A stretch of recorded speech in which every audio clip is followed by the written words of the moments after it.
Bloodlines 2 got a smidge more information from the Chinese room. Last week, they dropped another dev diary, this time featuring 3 of the writers. The interview lasted about 20 minutes and did feature questions from the community. It was, however, very light on details. Except that we did learn that Sarah Longthorn and Aaron LeBray both have gnarly little Katza beasts. So, I guess they can't be all bad. Besides the furball cameos, the questions and answers focused on how your choices, both class and dialogue, and non-dialogue choices, affect the game. Unfortunately, the questions and answers were insanely vague. Here's what they had to say about your clan choice. And then there are the normal things you would expect, outside the writing, in terms of the progression and how you, what skills you choose for the character, how that develops. And as Sarah said, the choice of clan also affects loads of things, not only from what powers you have, but from how people treat you in the world.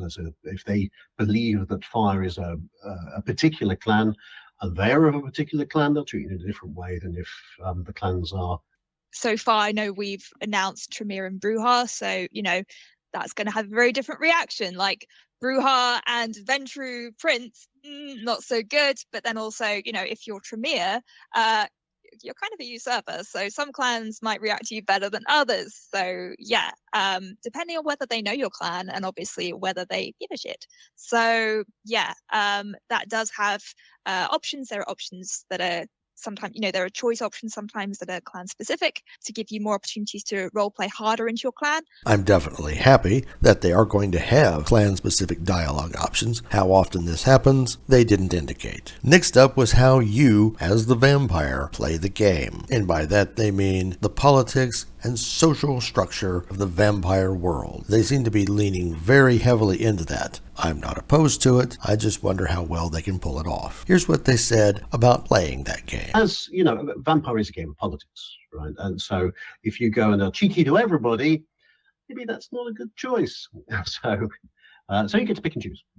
Exactly. And I think just to speak a little bit to the direction here. So when we were figuring out the approach to choices in this game, we were thinking, okay, how does a vampire navigate this kind of world? And again, it's, you can choose to do it as role play. It's like, this is who I am.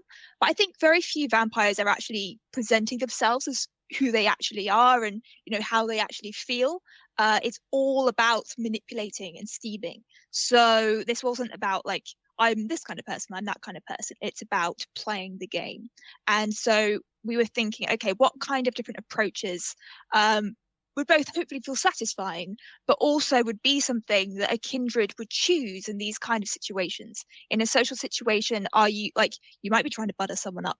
You might be trying to, stomp someone into submission. You might be trying to play your cards, show your hand, or keep your hand closer to your chest. And it's all about strategy at the end of the game. Their next point was an answer to a question about how well you can roleplay versus making the character your own. Here at the channel, we want to do both. This seems to be getting to the question of how much fire is your character. Here's what they had to say. You can decide, no, I'm a Tremere who would do this. Or, I'm a really calm Bruja, as if.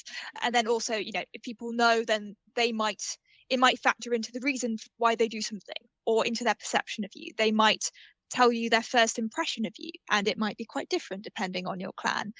They might also compare your actions to the reputation of your clan. So if you do something which is, very very calm and, level-headed, and you're a Bruja, then they might be like, you are rare,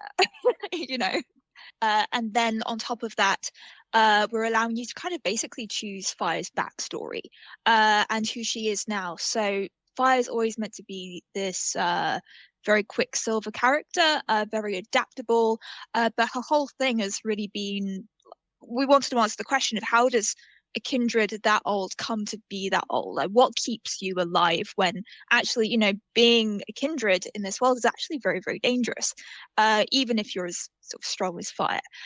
So what are the things that would keep you alive? And for Fire, it's been adaptation and changing, and that kind of allows a lot of leeway for players to really pick what the kind of Fire they've been in past lives, like obviously within the same lifetime, but you know what I mean. And also now, so they can choose things not just about which clan they were, but also, yeah, what are the things you did? What's your story leading up to this point? But also, yeah, who are you now? Like, how do you want to navigate this social scene? Like, how do you want to come across to people? Are you someone who uses the fact that you're an elder to your advantage to kind of push other people down? Or do you kind of play the snaky game of, trying to butter everyone up and feed the narcissist?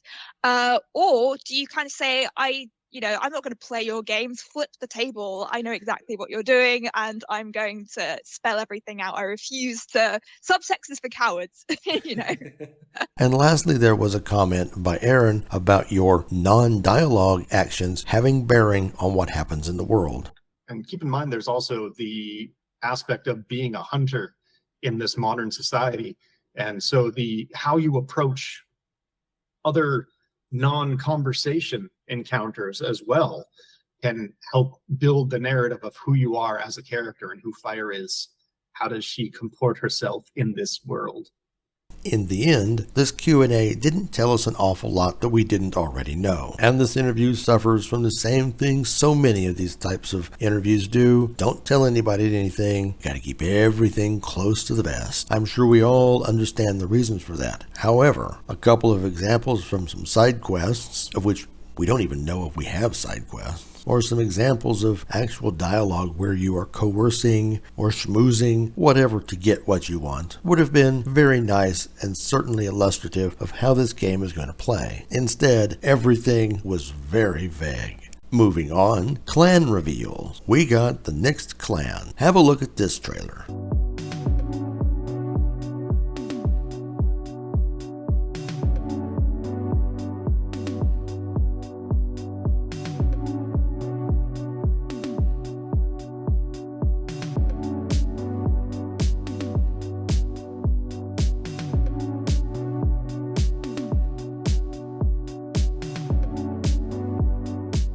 The Banu Hakim. Frankly, we've never heard of them here at the channel, but then again, our knowledge of the world of darkness extends to the original Bloodlines game by Troika and a couple of seasons of New York by Night. From what I've read about the clan, which is the webpage, I don't hate it, and here is what is on the website. These bloodsuckers are the sneaky type, and apparently they like to pair this sneakiness with some kind of code of honor and justice. Just how far this goes, I really don't know. Their blurb doesn't tell us that much, but I do love playing a stealth character. And then we scroll down and we get a picture of the Banu Hakim's outfit and another blurb about what this character can do. I am not particularly impressed with the art, and if that's the female version, I'll eat my hat. Scroll a wee bit down, and we have an image of you chopping some dude's head off. And as of this recording, they haven't released the fourth clan. I could be wrong, but it looks to me like the clans that you're allowed to choose are around the lines of gameplay and combat, not your